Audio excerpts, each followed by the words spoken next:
اسهل حاجه في الزمالك دلوقتي انك تختار شماعه وتحط عليها كل البلاوي، وجون ادوارد واضح انه بدا ياخد الدور ده ببلاش. انا ما بحبش اللي يتعامل مع جمهور الزمالك على انه قطيع، ينشر اي كلام او اي اشاعه عشان يستهدف سذاجه الجمهور ويغذي عقولهم بحاجات غير حقيقيه. صلاح مصدق، عبد الحميد معالي، عمر فرج، كل لاعب رحل عن الزمالك بالفسخ او قدم شكوى فهي قولا واحدا مسؤوليه مجلس الاداره، لان لو في بني ادم عنده ذره عقل هيقولوا ببساطه الناس دي فسخت ومشيت ليه؟ تدفع رواتبهم، واخد بالك من سكنهم، واخد بالك من احتياجاتهم، لعيبه ما بتاخدش حقوقها الماليه، دي مسؤوليه مين في النادي؟ الكافيتيريا مثلا؟ هيبقى عبث لو ما تعرفش ان دي مسؤوليه مجلس الاداره، مش المدير الرياضي اللي دوره اداري في الاساس وفي حدود الصلاحيات الممنوحه له.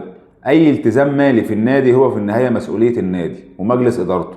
رواتب، صفقات، مستحقات، غرامات، دي فلوس والتزامات على النادي. المسلوس اللي راح يشتكيك بعد ما رحل من سنتين ده مسؤوليه مين؟ طب سمعت تصريح المسلوس عن الاداره؟ هتقعد تقول لي اصل المدير الرياضي كان ممكن يعمل كذا او يصرف الدنيا بكذا او يدير الدنيا بكذا، ده اسمه ترقيع ومحاوله لتحميل شخص مسؤوليه اصلاح اخطاء الاخرين.